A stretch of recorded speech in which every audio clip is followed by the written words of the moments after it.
All right, part 3. We're getting there. Diet changes. So there are 3 commonalities to all the diseases that we call metabolic syndrome. 1 is, despite all efforts, these diseases are all increasing in incidence, prevalence, and severity at a faster rate than obesity. 2, they're all exacerbated by obesity, although not specifically caused by it. And 3, while there are drugs to treat the symptoms of each one, including obesity, there are no drugs to either treat, cure, or prevent the diseases themselves. However, every single one of these pathologies can be prevented, mitigated, and in many cases reversed by changes in diet. And none of these changes in diet have anything to do with calorie restriction. None of these changes in diet have anything to do with calorie restriction. Say it again with more emphasis. In most cases, reversal can be accomplished just by removing processed food and substituting in real food, whole food. The discovery of our symbiotic relationship with our intestinal microbiome changed everything. We know that we have to feed it to stay healthy. When we don't feed it right, so like depriving it of dietary protein, those bacteria send bloodborne and neural signals that tell our brains to alter our behavior so that they can get the nutrition that they need. Whether you like it or not, you're eating for 2. You're in a symbiotic relationship with your gut, and if you hurt your gut's gonna hurt you right back. The key to fending off chronic disease is to keep those 8 subcellular pathways running right.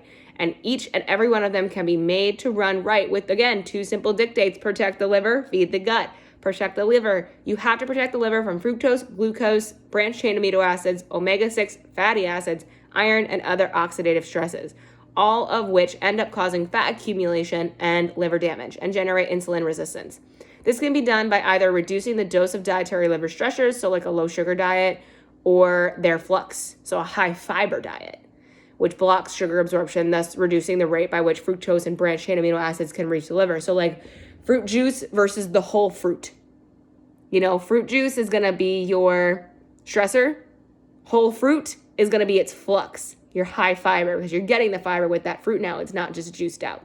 And you're adding in chewing. You're not just drinking it. So there's a lot more energy expended. Again, feed the gut. If you don't feed your microbiome, your microbiome will feed on you. It will literally chew up the mucin layer that protects your intestinal epithelial cells, which increases your risk for leaky gut, inflammation, and more insulin resistance. As a person with leaky gut, it sucks.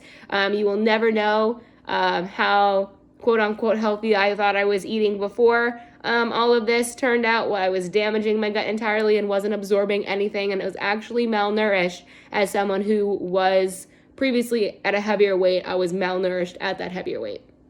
So, the goal to deliver more nutrients farther down the intestine, so like a high fiber diet.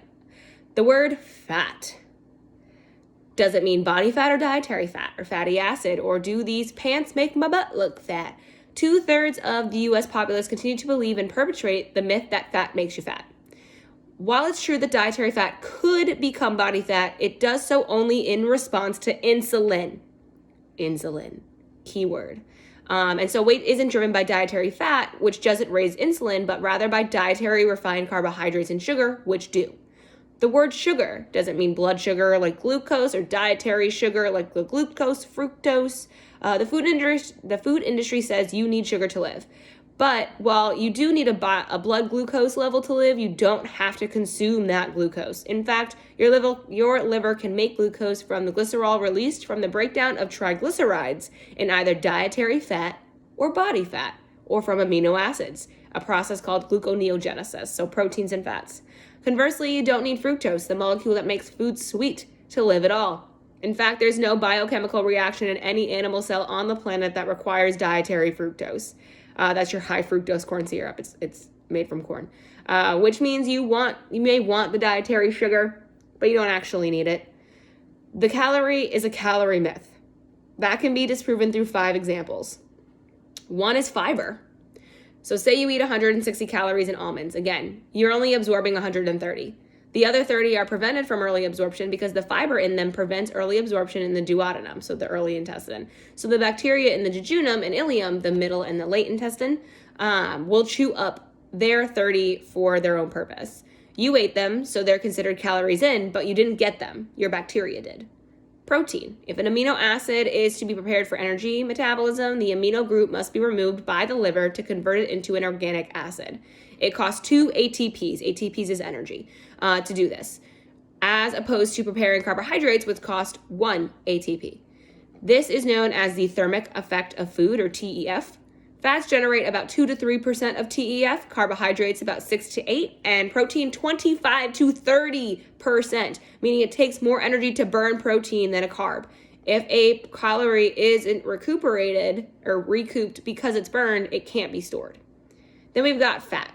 All dietary fats would liberate 9 calories per gram if you burned them, but omega-3 fatty acids aren't burned, they're hoarded, as they're needed for cell membranes and neurons in the brain. Furthermore, trans fats can't be burned, as humans don't have the enzyme to cleave the trans double bond. Instead, they're going to clog up your arteries and eventually kill you, unrelated to their calories. Sugar is another one. Added sugar is made up of equal amounts of glucose and fructose. Both provide the same number of calories but are metabolized differently in the liver and perform different jobs in the brain. Glucose can be metabolized by all of your body's tissues, and only 20% of a glucose load goes to your liver. And even then, insulin tells your liver to turn into glycogen, liver starch. On the other hand, fructose can only be metabolized by the liver, so the whole load goes to your liver. Insulin doesn't have any effect, the mitochondria are overwhelmed, and the rest is turned into liver fat, driving insulin resistance. And on the third hand, fructose drives glycation 7 times faster than glucose, doesn't shut off the hunger hormone ghrelin, and is addictive. Then we've got different fat deposits. It's not just if the calorie is stored, it's where it's stored. There are 3 fat deposits, but they confer different risks for the development of metabolic disease. Again, we got that subcutaneous fat, your butt fat. You need about 22 pounds to worsen your health. Then you got your visceral belly fat. You need 5 pounds to worsen your health. And then we have liver fat. You need 0.3 pounds to worsen your health. Almost all calories from added sugar are going to liver fat. If a calorie stored were a calorie stored, it wouldn't matter which fat deposit was doing the storage, but it does. Protecting the liver is the prime directive. If you have any questions on diet changes, feel free to leave a comment below.